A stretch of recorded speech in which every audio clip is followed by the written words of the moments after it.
An update on the expected WWE departures of both former WWE Champion Bobby Lashley as well as MVP, and also an update on the WWE status of Tamina. AEW reportedly has been making cutbacks when it comes to production recently. That explains the reason for the change in the AEW Collision theme song that debuted this past weekend. Eric Bischoff explains why he thinks AEW is dying instead of growing, and WWE releases official merchandise for CM Punk and Larry the Dog.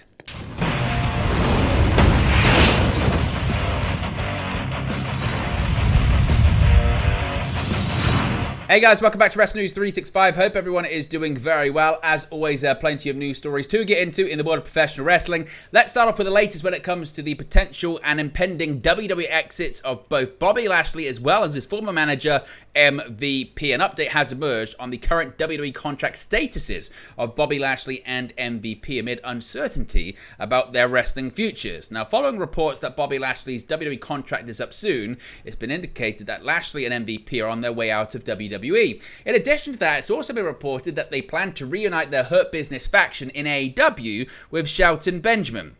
With there being a lot of speculation about Lashley and MVP's potential departures, a new update has revealed their current statuses. Per Mike Johnson of PW Insider, WWE made Bobby Lashley a contract offer, but it wasn't one that immediately made him, quote, jump to sign. Lashley has strongly considered seeing what he would be worth on the free agency market.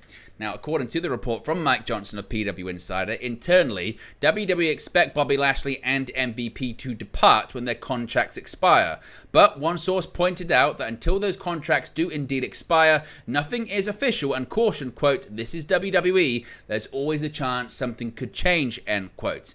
Now, when it pertains to MVP and his more immediate future, according to Mike Johnson of PW Insider, MVP's current WWE contract is up in mid-August, and there have not been any major discussions as of yet about a new contract.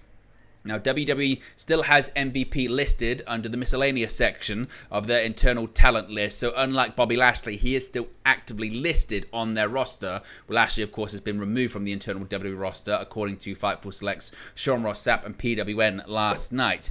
Now, there had been some talk, according to Johnson, of potentially using MVP as a producer or an announcer, but nothing ever really came about it in either role, although it was said that there was some sort of tryouts at some point. Of course, when MVP returned to WWE back in 2020. He made his cameo at the Royal Rumble. Then initially he was a producer, but eventually he transitioned to being a full-time on-screen character, which is where the Hurt Business was born, involving himself, Bobby Lashley, Shelton Benjamin, and Cedric Alexander. Now, more details from this have come courtesy of Sean Ross Sapp of Fightful Select. Of course, on Sunday, Fightful's Sean Ross Sapp reported that Bobby Lashley's WWE contract was set to expire, with PWN noting that he was off the company's internal roster. In addition, they reported that Tamina and MVP are also off the internal roster. Fightful Select was able to confirm both MVP and Tamina are not expected to be used on screen, and MVP is not expected back in the company. Fightful have been told this has been the conclusion for quite some time. Of course, as we covered here on the channel, MVP has been outspoken about Triple H in recent months. Of course, WWE's chief content officer. He's not been booked on shows or at TV for a while either.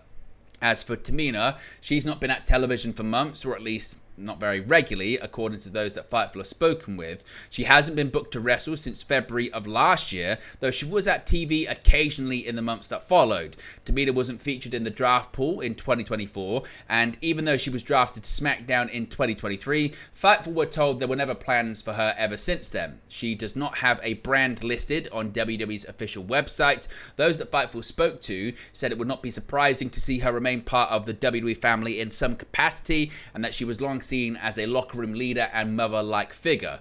Fightful say they reached out to WWE, but they didn't comment on any of the reports. So what do you think happens when it comes to Bobby Lashley and MVP coming out of this? Do you expect them to leave as those in WWE do? Do you think they'll end up in AEW? Of course, many have pointed out that MVP has had his issues in the past with Chris Jericho, who is a very influential and senior figure, a right-hand man, as it were, to AEW President and CEO Tony Khan. But business is business, and will AEW view the Hurt Business coming in to the company as a positive signing for the organization? Let me know your thoughts about it in the comments section below. Now, speaking of AEW, a bit of an interesting one this when it comes to cutbacks and possible production changes for All Elite Wrestling. While it's looking increasingly likely that AEW is heading toward a significant media rights upgrade with Warner Bros. Discovery, that hasn't stopped CEO Tony Khan from pulling back on certain expenses. In addition to letting some talent go earlier this year, the company recently began a stretch that will see AEW Collision take up residency at Esports Stadium in Arlington, Texas.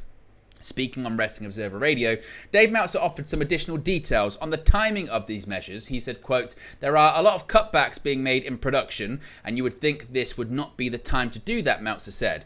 "They dumped the Elton John song, and they put their own song in place, and obviously that's a cost-saving thing," referring to the AEW Collision previous song, Saturday's All Right for Fighting. He continues by saying, quote, "But I thought the Elton John, to me, that was a really cool open. But again, I'm sure it's money they could save and use for bringing in Bobby Lashley or whoever, right?" Now, Meltzer's note about the timing of these changes was in reference to the AEW-WBD negotiations, with rumours emerging that the two have worked out an agreement, but have yet to put pen to paper and officially seal the deal. Though it's been rumoured for months that WBD will lose out on the rights to air NBA games on TNT, although the news this evening is that possibly they are now confident they may retain some of the NBA games. Certainly that still is up in the air. It remains possible that the conglomerate will make a play to retain at least some of the league's games, which could also have an effect on the details of an AEW deal. On the topic of AEW's residency in Arlington, Meltzer shared his belief that the company won't have difficulty moving tickets as the venue is quite small. The real challenge will be to keep the crowd invested throughout the stretch. Collision is set to continue airing from the Esports Stadium until August 17. Additionally, there will be several dedicated Ring of Honor events over the next month, including Ring of Honor Death Before Dishonor this Friday on July 26. Now, Eric Bischoff, of course, he's been an outspoken critic of AEW and their president and CEO, Tony Khan, and he has once again lambasted the promotion for their declining viewership. While speaking on his 83 Weeks podcast, the former WCW president categorically stated that AEW's viewership, which has seen a decrease over the past few months, is down mainly due to the product that Tony Khan and company have put out. Quote, "They're down because the audience is not buying the product," declared Bischoff. "Less and less people buy the product every week. What they do have, like 2,800 people at their 250th landmark show with the two biggest stars in the company, they drew less than 3,000 people. That's not cyclical, that's just dying." Bischoff compared AEW's numbers to their rival WWE, arguing how the Endeavor-owned promotion is setting new records each year. Quote, "WWE's business is up year over year. They're setting financial records every time they open their mouths. Attendance records, ratings. Year-over-year business is not cyclical for them. It's only cyclical for AEW." When informed that the upcoming All In show has so far sold 40,000 tickets, Bischoff dismissed it, stating that Warner Bros. Discovery wouldn't be interested in those numbers. Quote, "Who gives an F?" railed Bischoff. "I don't think Warner Bros. Discovery does. I don't think that the people that didn't buy tickets to last night's 250th episode landmark mega event do." He added that he doesn't take joy in ridiculing AEW's records, instead stating that he doesn't like the excuses that are given for the promotion's dwindling numbers. Eric Bischoff said he isn't pleased that the 250th episode of AEW Dynamite, a momentous occasion, wasn't hosted in a bigger venue.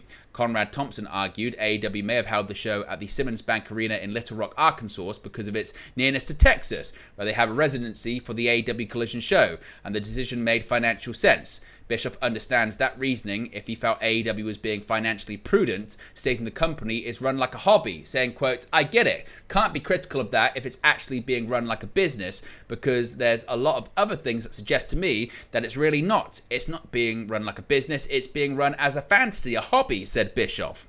However, he thinks cutting down on costs would cause AEW to enter into a death spiral, which he believes will not help them cross the 1 million viewership barrier. Quote, "But if that's the case, then the only risk in that is, as you become more efficient and you're managing your cost as you need to do, the perception of your product suffers, and that's the downward spiral. That's the death spiral, and I've been in it. I know exactly how it feels," he said. He reiterated he's not joyful about AEW's predicament, stating that he's been in the position that AEW is in and saw similar patterns in WCW. Bischoff said that his criticism of AEW comes from a place of passion rather than joy. What do you make of Bischoff's comments there? Is he right? Is he wrong? Is he just hating? Or is he, like he's saying it because he has experienced it himself? Let me know your thoughts about it in the comment section below. And finally, WWE has released CM Punk and Larry merchandise. WWE has released unique merchandise for CM Punk with t-shirts featuring his dog Larry, now available on WWE Shop. Ahead of CM Punk's in-ring return, fans can buy 2 CM Punk t-shirts rethemed to feature the now famous pup. One shirt is repurposed, one of CM Punk's catchphrases, to instead read, "It's slobbering time." The other shirt features Punk's best in the world tagline, but with Larry's face in the middle. Now, CM Punk, of course, hasn't wrestled since January's men's Royal Rumble match when he suffered a torn tricep injury. Despite the fact that he was injured, he was the second to last person in the match, being lastly eliminated by Cody Rhodes. Rhodes went on to, of course, win the bout by eliminating CM Punk. He has been feuding with Drew McIntyre in recent months, notably costing Drew McIntyre the championship in his home country of Glasgow, Scotland, as well as at Money in the Bank, when McIntyre won the men's Money in the Bank ladder match, cashed in the contract later on in the evening, but Punk cost him the World Heavyweight title for a second time. It's widely expected that CM Punk versus Drew McIntyre will take place at SummerSlam in Cleveland, Ohio. Punk is set for tonight's episode of Monday Night Raw, with some hoping he may announce that he has been cleared, considering he has been spotted at the WWE Performance Center in recent days, with an expectation that he could be cleared ahead of the biggest event of the summer. But there you go, guys. This latest pro wrestling news for you. Be sure to smash a like on the like button. Be sure to subscribe bottom right hand corner. As always, let me know your thoughts in the comment section below, and I'll speak to you again very, very soon.